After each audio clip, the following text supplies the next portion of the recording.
We have audio. Hello, Okay. Chris. Hello, Chris. It's a great name, isn't it, Chris? Love it. I mean, well, let's just kick. Well, no, let's not actually kick off. Let's kick this off. This is an absolute pleasure, Chris.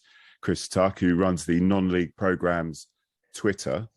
But before I start with anything, what made you start this? First of all, this Twitter account off.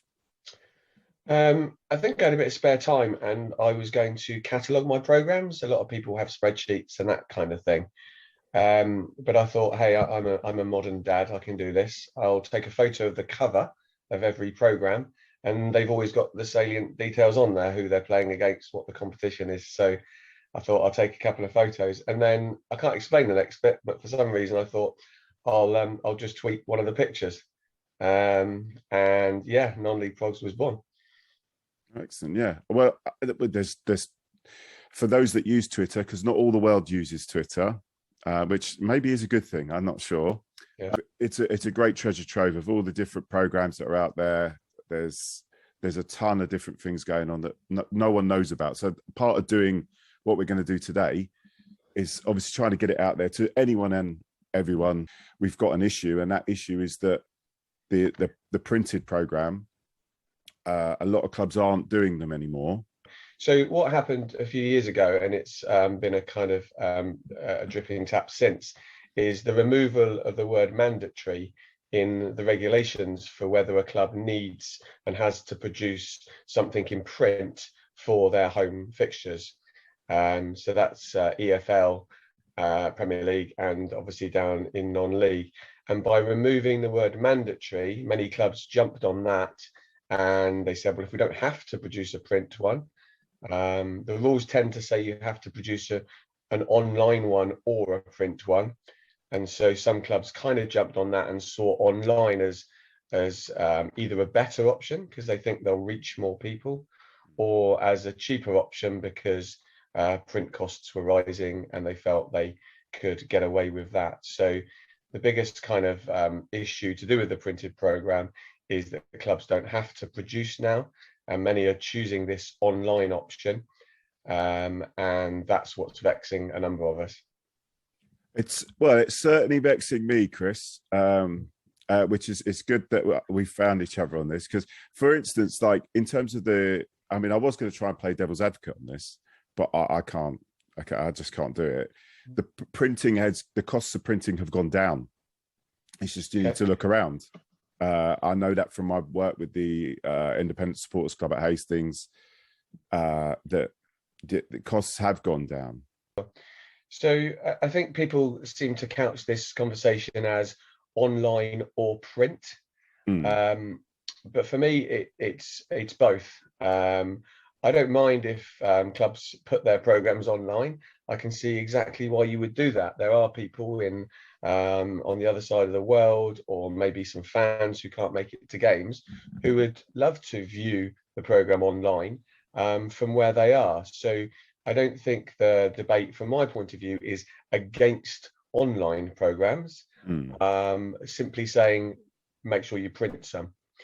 For me, the going to the game aspect is the important part of a program. So I might go on a club's website before I leave. I might go on their website afterwards. I might read some articles or some info about the club. But when I go to the game, that's when I want that bit of paper in my hand, which has a bit of the history, has some pen pictures of the players that I'm looking at, and some photographs of the league table. I can check if it goes to 1-1, what happens next in the league table between those two teams.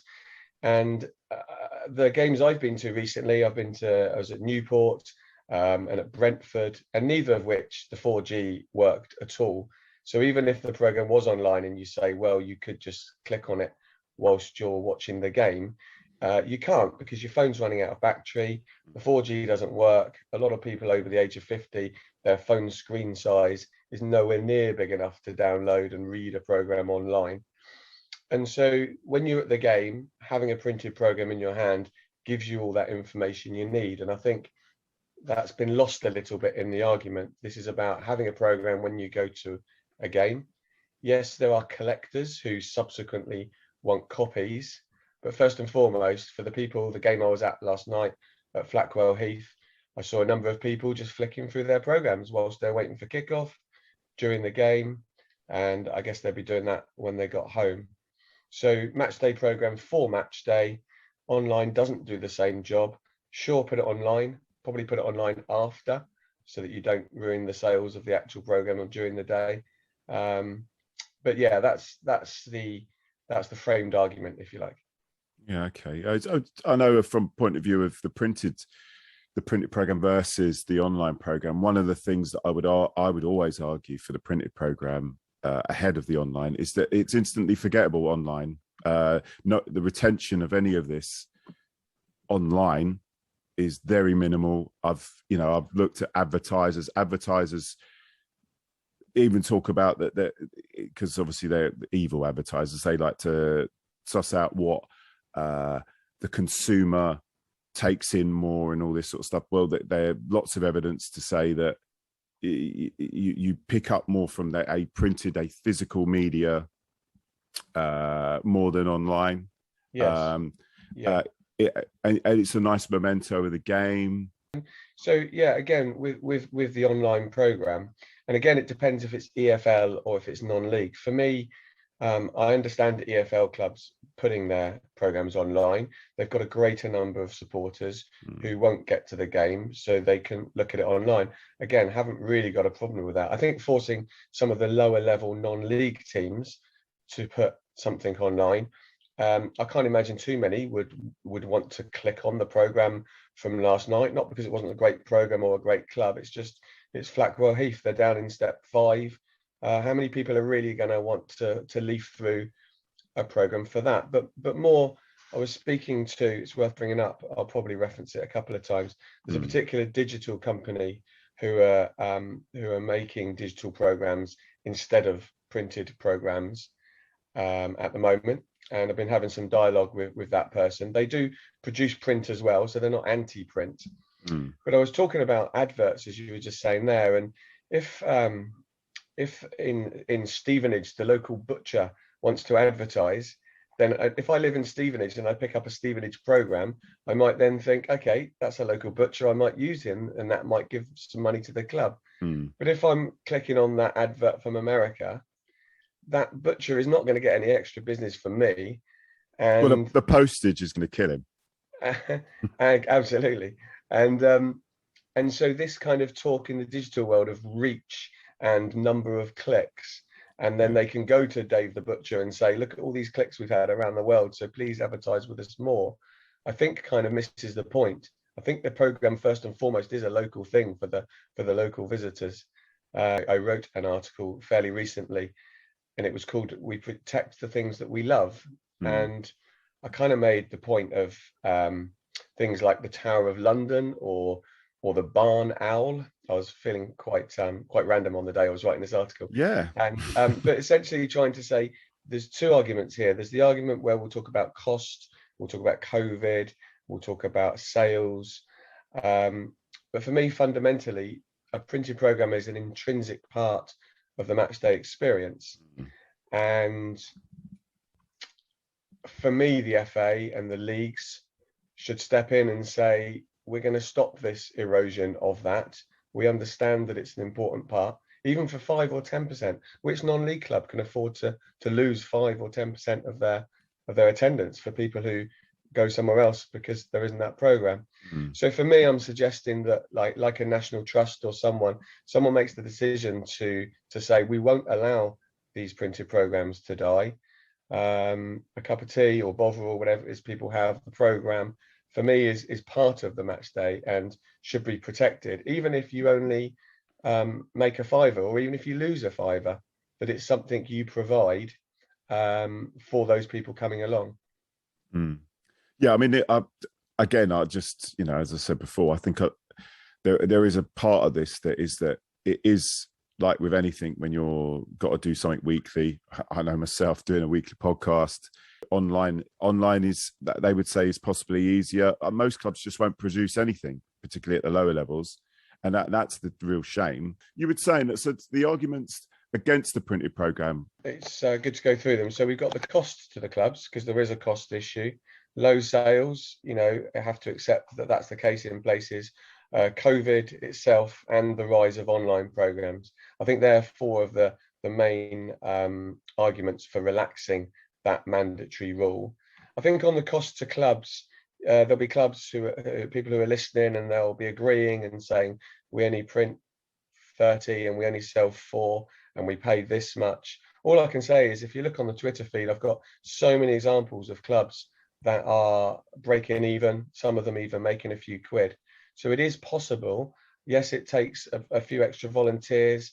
Part of it is actually selling them. The last game I was at, there was a guy stood with a box at his feet with the programs. You didn't know he was there. You could easily have walked past him. There was no attempt made to sell them. Whereas I had the pleasure of working at Eastleigh on Saturday, had a box of 200, and I was everywhere in people's faces. Don't let print die. Buy the printed program, and sold a box of 200 in an hour and a half. So well, I think a lot of that's effort. It's effort, isn't it? I was knackered, man. I was absolutely knackered. But I think the cost issue, you said about the cost of paper as well. I think if you shop around, if you use local, so there isn't some delivery costs either. Sometimes you get the printer to sponsor the program and that pays towards it. Don't go with 80 shiny pages, go with 24 black and white pages. Supporters don't necessarily want a full magazine every week. Just do the basics. So cost, I think, can be mitigated. I've seen it being mitigated. Low sales, I think I've touched on a little bit there. You know, make your printed programs available to buy online afterwards. Sell a few more. Make sure the club shop's got last week's programs for sale, and make sure they're on the turnstile. Again, I go to places where they say £5 or £6 with a program, and they put the program almost in my hand whilst I'm even, well, if they knew me, they knew I wouldn't be thinking about it. But for the punter who's not so interested, if the program is basically there straight away in their face, then you might go, okay, for an extra £1, I'll buy that. So I think there's ways. It's also about involving the community as well, the support community. Like for Hastings, we've got it's full of relevant things, including, like, as we have a supporters club page, it's always full of the stuff that's going on with supporters. You know, it's about making it relevant and well, obviously up to date. Yeah, well, that's the most important thing. Yeah, and not just something that's just got a load of ads in with just a team lineup, which it is about making that effort. I know that at Hastings, because I can only speak for them at the moment, that the sales have we stopped with COVID, but we then started selling them again, which was very good. I was very happy about that. New printer, very professionally done, and just full of the relevant information. So what's happened? Sales have gone up. Yeah. So you make the efforts, and that's it. Sorry for butting in there. Please carry on. No, that could be number 5, to be honest, because some programs are terrible, you know, in inverted commas, and I have to admit that. And at the end of the day, people won't buy them weekly or every other week if they just are full of adverts. And so getting some good content, we produce some. I think always just go to your local college, go to the media and the English departments in your local college, and get kids writing articles that you can put in the program, and get the media guys to get the photos and even join the team of putting the program together. So you're right, it has to be a good program for it to sell week in, week out. But the third thing was COVID, and we understand that in the initial risk assessments of do we put a football match on, we understand when there wasn't that much knowledge about COVID that people pared down, did a risk assessment and thought, let's not have one. Okay, those days are gone now. It's shown to be an airborne disease, a little bit through touch. But for me, it can go from the printers, fall straight down into a ream paper box. That box arrives at your club, you put it on a table, and you let the punter take it out of the box. Even since COVID, I've had so many programs given to me, whereas I could have just taken it from the box to avoid any risk. But we know the risk is tiny from that anyway. So it can go, the printers will tell you, it can go from printer to the hand of the supporter without really touching anybody else's hands. And if they are, then I'm sure they've washed their hands and sanitized beforehand. So people did risk assessments, and they risk assessed programs out. What I would say is that any good risk assessment gets reviewed 3-monthly, something like that. Yeah.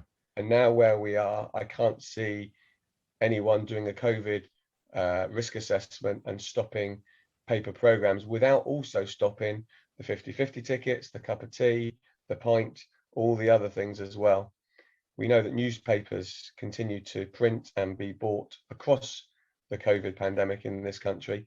And so for me, COVID isn't now a reason to not have printed programs. And finally, but we've touched on it already, online programs are a threat to the printed program. And I just say they don't need to be a threat. Do your online program, have your extra content that you can click on and watch some YouTube, but have the printed one as well. Just moving on to the positives, I guess, about printed programs. One of the obvious ones for me, and I've yet to make contact with the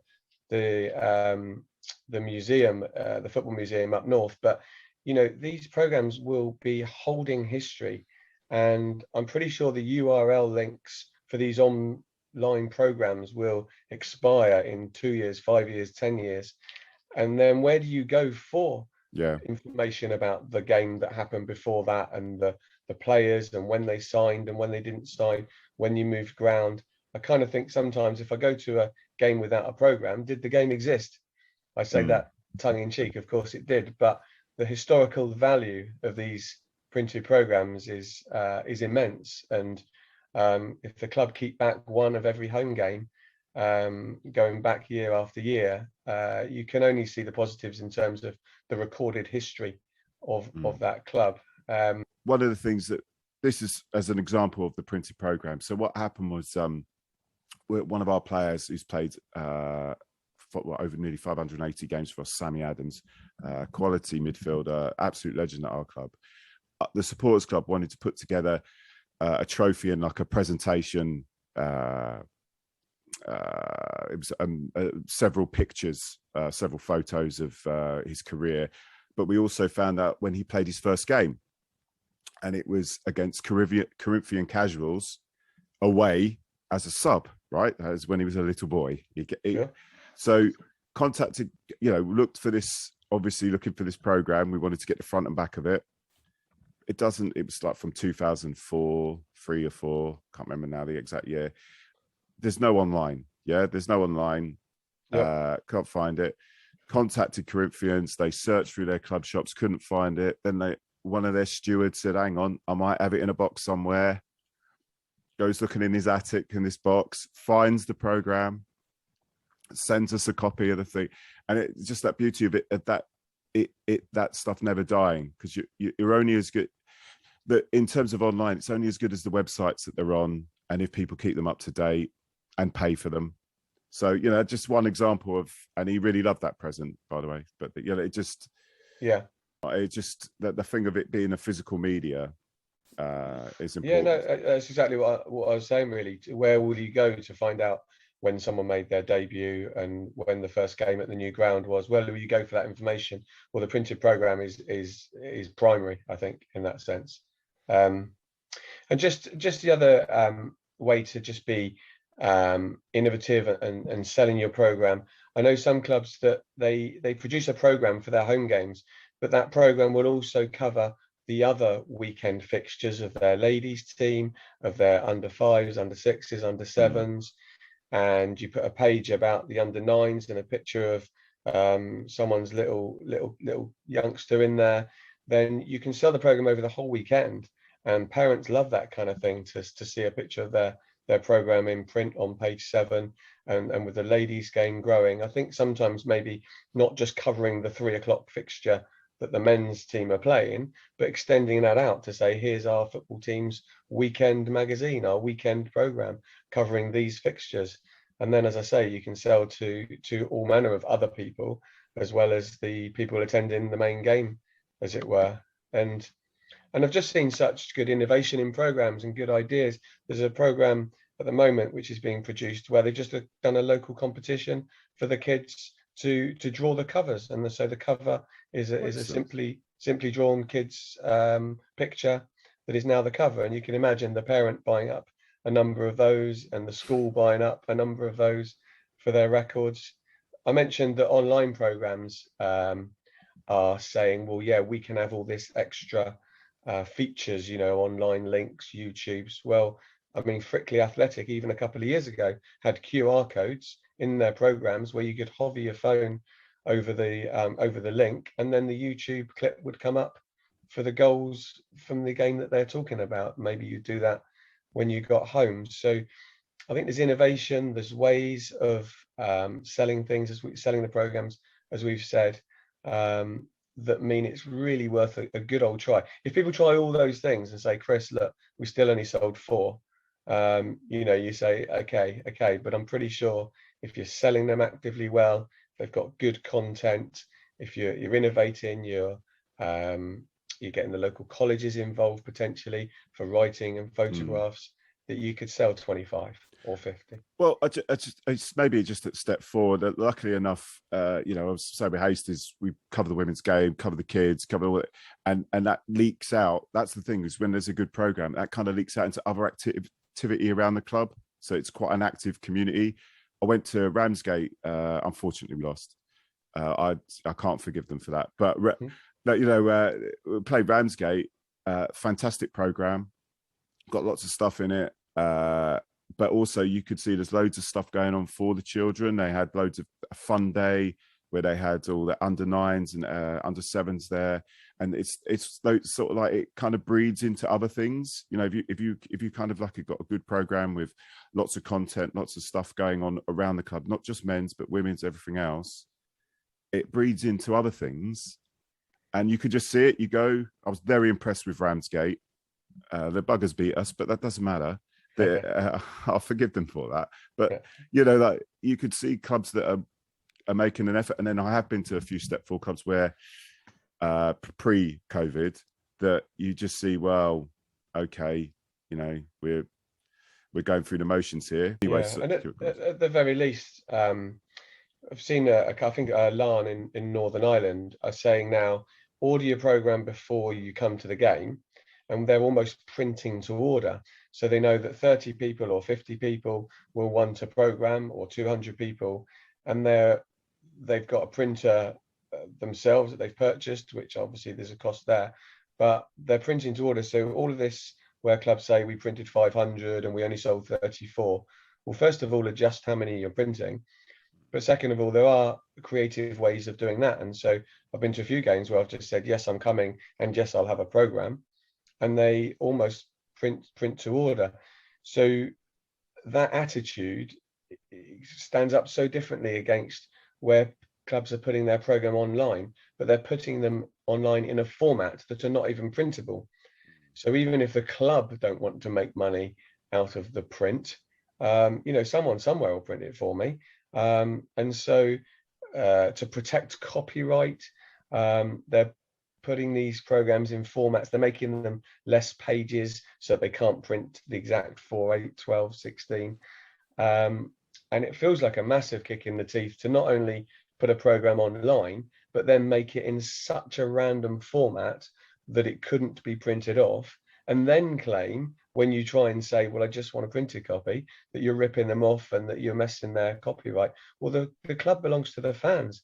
And if the fans, if the demand 100%. is there, the demand is there for printed programs, then put it in and if we're asking for it, then you're obviously missing a trick yourself. Because if you printed 20, we would have bought them. So the online as well as printed, fine, but online, when you're literally going out of your way to not make them printable and then claim some higher ground of copyright, is pretty abhorrent to me, and there's no need at all.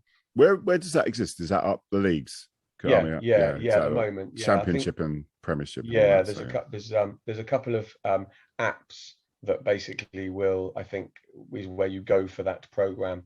And yeah, up in EFL, that's happening. And yeah, absolutely. We said at the start there is some differences between this argument in the EFL versus non-league, but any attempt to make a program format unprintable seems to be pretty unfortunate when they know there's a number of people who would. And look, Man City, they went online, they've gone back to printed this season. Wrexham, they've gone printed. You know, if this was a dying art, you wouldn't have leaders and clubs that are growing starting to print programs again. For me, I always said it was going to be the new vinyl, in that it might go somewhere else, but it'll be back, and people will want it. And those clubs that are getting ahead of the curve now, producing some programs, maybe even making a few quid on it. Yeah. So where do you want this all to go, Chris? Like, well, obviously we've had a little bit of a rant about it, but we're coming from a loving place. We want these things to continue. We want away fans to come to our grounds to take that memento from our home teams. I know myself, I don't feel like I've been to an away game unless I've got a program. It just doesn't feel the same. But that's just maybe just me. Where is there any outlets we can go to kind of try and push this a little bit further? Yeah. So I'm looking into that, and there's a guy at the FA who is interested. He agrees, first and foremost, but he's interested in talking. Contacted the FSA, the Football Supporters Association, and there'll be league committees to potentially get on board. The idea is to say that just reintroduce the mandatory rule for printed programs.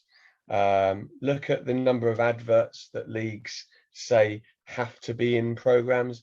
A lot of clubs say, well, I only want to produce an 8-pager, but 5 of the pages have got to be adverts that the league make us put in there. Now, I understand why leagues do that, but if in the end they don't print the programs anymore, you're not getting anything. So there's a few things like that, some of the issues that we've talked about today, and it sort of feels like they're sliding away programs without a fight, if you like. So I want to make sure the tone is positive. I'm not, like I say, against online programs. It's for pro printed programs for historical reasons, for fans, for supporters. So yeah, looking to put together some a proposal that basically says reintroduce that mandatory rule with some rationale, and see if we can get the FA on board first and foremost, and maybe some of the supporters clubs as well.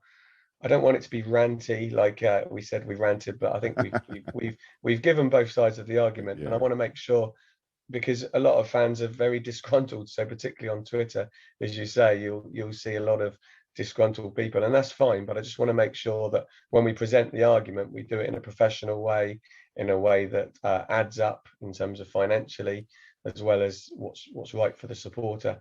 So kind of working on that, doing it alongside the day job, so that's not moving too fast. But that's essentially what I want to do. I want to be able to walk away.